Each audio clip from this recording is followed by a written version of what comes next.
Dati, pag nagko-content tayo ng group, is kasama natin yung ibang team bugok. So, ngayon guys, ayan, gusto ko sabihin sa inyo na naghiwa-hiwalay na po kami at hindi na po kami nagkakasundo. Ba't hindi nyo na nakikita yung team bugok sa mga content namin? Yes. Kasi nga, sibak. Wala na pong team bugok. Ayos ko to ng buhok, saka ka nag-play. So, sige na, game na yan, B. Oh, Ano ba kasi yung natin ngayon, context of content? ay, context of the content. Ah! Paliwanag mo na, ano yung mga sininahanap, B? Yung mga OG na team bugok hinahanap sa atin tuwing nagbablog tayo. Marami kasi nakakapansin na dati pag nagko-content tayo ng group is kasama natin yung ibang team bugok. So ngayon guys, ayan, gusto ko sabihin sa inyo na naghiwa-hiwalay na po kami at hindi na po kami nagkakasundo. Ba't hindi nyo na nakikita yung team bugok sa mga content namin? Yes. Kasi nga, sibak. Yes, wala na po team bugok. Ayan, kumbaga, galit-galit na po kami lahat. Yung gano'n sa kapit at oh, maniwala sila. Siyempre yung iba, hindi manonoodin. Yung climax na yung manonoodin nila. De guys, ayan, marami kasi napapansin na sa comment section. Siyempre, yung iba, ano yan solid fans ng Team Bugok, hindi lang sa ating mag-asawa, kundi sa ibang grupo. So marami nakapansin sa ilang vlog namin ni Norbin na iba na yung mga nakakasama namin. Pero for some reason, may mga kanya-kanya po kasing dahilan yon na kung bakit hindi na namin sila nakakasama, kung baga hindi na po talaga yung araw-araw na makikita nyo na content namin, puro sila lagi kasama namin. Kasi nga, meron po sila kanya-kanyang mga negosyo, trabaho, pamilya, na mas priority nila kaysa sa mag-content sa amin. Saka hindi totoo yung watak-watak na ang team bugok. Hindi porket hindi nyo nakikita sa mga vlog namin. Ibig sabihin, watak-watak na kami. Yes. Hindi po. May mga kanya-kanyang reason tulad nga ng may mga pinagkakaabalahan yung iba. Tapos balik eskwela yung ibang mga bata na, kaya hatid sundo na ulit nila. Yes. So bakit ngayon lang nangyari pero after ng 3 years or 2 years pero nakikita natin yung ibang team bugok. So guys, ayan, gusto ko lang linawin sa inyo na ngayon kasi mas naging on hand sila, mas naging priority nila ngayon ng pagnenegosyo, like si Leia Vlog. Si Leia Vlogs dati napakasipag mag-content niyan. Ngayon, ang dami niya ng hawak ng negosyo. Mas dun niya tinutok yung prioridad niya sa negosyo kaysa sa pagbablog. Ganon din si Luisito. Si Luisito may pinapagawa naman. May Tapos, pinapagawa tapos mga anak nila, syempre.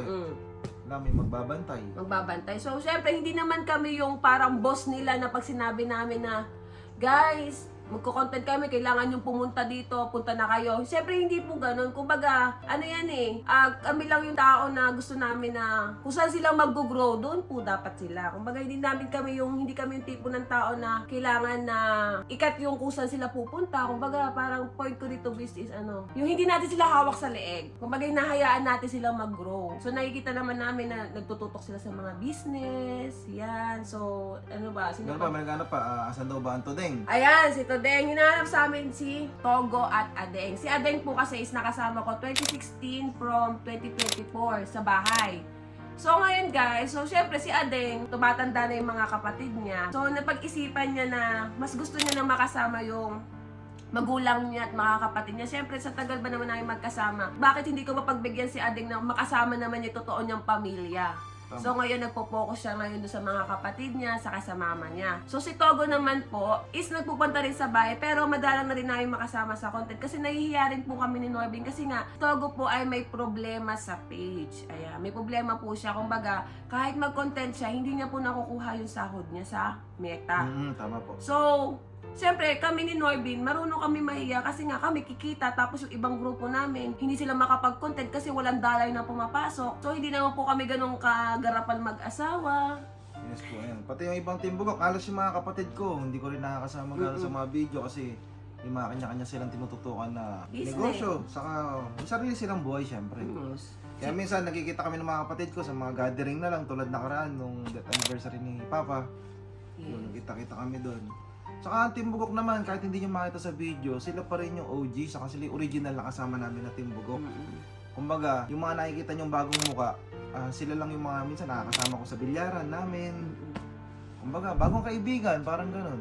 Kumbaga, parang hindi kami pwede rin mag-stop ni Norbin kasi nga, sabi nga na yung mag-asawa, isa to sa mga bread and butter namin, lagi namin sinasabi yan. Kumbaga, hindi kami pwede mag-stop ni Norbin na gumawa ng content kasi nga, siyempre, maraming naghahanap din sa amin. Sabi nga, nauumay na nga daw sila sa mukha namin. Siyempre, kung paano nyo ako minahal ni Norbin nung umpisa, yung dalawa lang kami. Parang babak muna tayo ulit. Siyempre, hindi naman mawawala malay nyo, di ba? Oh? Pag okay na, pag nag-boom na lahat ng mga negosyo ng Team Bugok, oh, di ba? Saka na mag-group content. Yung mga Team Bugok na yan, hindi naman yan basta-basta kaibigan ko lang eh. Lahat halos na nasa loob ng Team Bugok.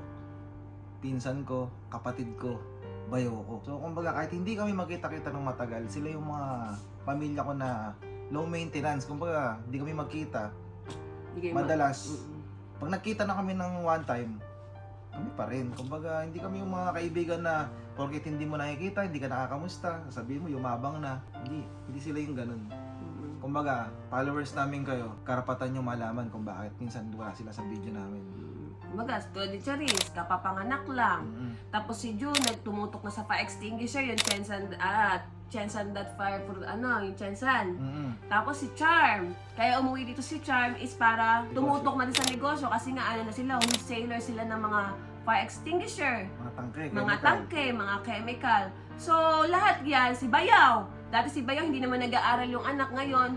Hinahatid sundo ni anak niya. Ayan, kumbaga, lahat ng mga dahilan ng Team Bugok is merong mga dahilan na hindi namin dapat kontrahin at hindi dapat kami yung maging kontrabida kung ano man yung gusto nilang gawin sa buhay nila. Kumbaga, pumunta sila sa bahay, open ang gate namin, parang banding na lang, tawa-tawa na lang. Yung di na kami yung parang ayaw na namin na marush or i-obliga yung lahat ng team na pag nag-chat si Norbin sa DC, guys, sino available mag-content. Siyempre kami nahihiya na kami. Kumbaga, hindi na tayo pabata eh. Iniisip na rin ng ibang team namin yung kung saan mas nila makikitang mag-grow sila at mabibigyan ng magandang future yung pamilya nila. So, ewan ko kung magagets ng iba yun.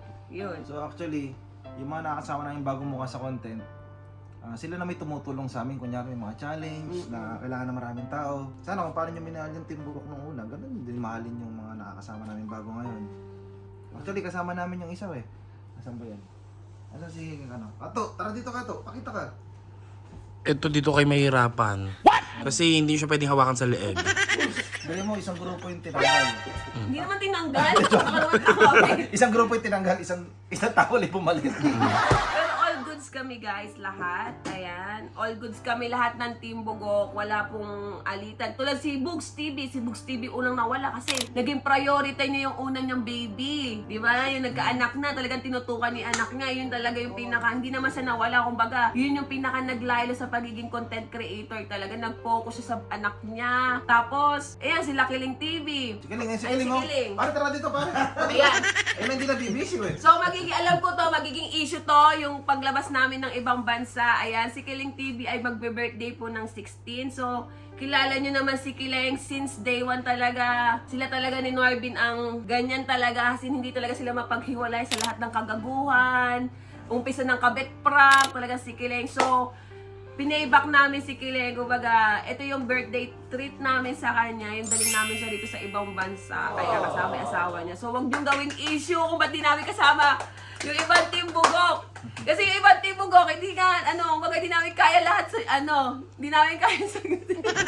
Kasi busy nga din sila. Busy talaga sila, guys. So, I hope na magkaroon talaga ng time ulit na magsama-sama talaga kami para talaga yung mga content talaga. Kasi nga, syempre, nasanay na kayo tuwing may mga group challenge, puro mukha nila Kiling, nila Togo, nila Luisito, nila Bayaw. Actually, madali lang naman magsama-sama yung Team Bugok sa isang video. Kung kakapalan ko yung mukha ko, yung sasabihin ko, tara, content tayo, punta kayo rito. Ganun, nahanap pa kayo ng tao. Siyempre, hindi naman tayo ganun. Kumaga, meron kaming, tinatawag na marunong mahiya. Yes, kami kasi yung mga tao na parang gusto, sasample na namin sarili namin. Lalagay namin yung sarili namin sa kanila, kung ano yung pakiramdam. So, pag naramdaman namin hindi okay, ba't namin gagawin yun? Kasi ayoko yung dumating yung point na di naman ganyan yung halos yung team. Kumbaga parang may isusumba kasi marami ako nakikita na ibang content creator na yung leader lang, kumbaga yung leader kung tawagin kumbaga yung leader lang lagi ang nagbe-benefits pero wala na nakukuha yung ibang member. So ayun na namin dumating yung punto na yun kasi nga tulad ngayon tinutoyo talaga si Meta guys at damang-dama rin namin mag-asawa yun. Paano pa kaya yung ibang kagrupo namin na nagpo-focus sa vlogging pero walang nakukuha na sahod, di ba? So parang ang hirap mag-start ulit hanggat hindi pa naaayos yung problema na yun sa page. Ayan, lahat talaga tinamaan ng problema, alam ng ibang mga content creator yan. Ayan, alam din ng mga nag-i-start pa rin maging vlogger na talagang iba toyo ngayon ni Meta. Ayun lang. So baka hanapin niyo si Besang nga. Si Besang siya yung cameraman. Ayan, si Besang. Ayan, si Besang, lulubog at lilitaw lang din yan. Kumbaga, siya, pinopokusan niya yung nanay niya dahil ang nanay niya ay kailangan din kasama sa bahay. Kasi nga, inoperahan sa mata, nagme-maintenance na din. Kumbaga, walang kasama sa bahay. So, ayan si Besang, ayan. So Besang, ano masasabi mo? Yung ibang grupo natin wala. Kiss na. Hindi. Ano guys, kagaya ko ha. Sabi ko kasi inyo, lulubog lilitaw, pero fokusan lang natin yung mga gusto natin fokusan and alam ko mag-grow din tayo sabay-sabay. And soon, alam ko magkakasama-sama ulit tayo. Ay ko pare, ano masasabi mo pare kasi? Dito ka magba-birthday. Apo. Siyempre, papasalamat ako kay pare, kay Bes, at siyempre sa mga asawa ko ngayon. Baby Mick. Thank you! Ayan, bali, nag-Thailand kami, 6 kami. Ayan, si Besang, ako, si Lovely, si Kiling, si Mates. Saka si Baby Kato. Paliwanag mo sa video, baka akalain, libre din natin sila ng pamasahe. Si Kiling lang, ha? Oo, si Kiling lang nilibre namin, saka si Mates. Ito, kanya-kanya to. Kato, si Kato kasi yan kaya madalas ko sinasama si Kato. Parang gumaganda yung aura ko pag ito bumubungad sa akin pagising ko sa umaga. Selos na nga ako dyan eh. Ha? Naku, patay. Paano pag-gising ko lang, Kato? Tapos nag-gising Kato. Paano mo kasi pag sumayaw si Kato nakakalibang kung saan pulan mo kalibang. Ikaw ang binibining na Nakapag-Tagalog, sabi. Sayaw. Sayaw! Paano ba sa'yo? Paano ba sa'yo? Paano sa'yo mo? Oh. Di ba cute, guys? Kasi kapag masarap po kasama talaga si Kato kasi ang lakas niya makapayat. Patingin nga, patingin nga. Tingnan nyo. Di ba ako pinakamatama dati? Wala yung mukha ko small. Bigat. O so, paano gagawin natin? Day 2 na natin ngayon. So, tara, mamasyal na tayo. Let's go, Thailand!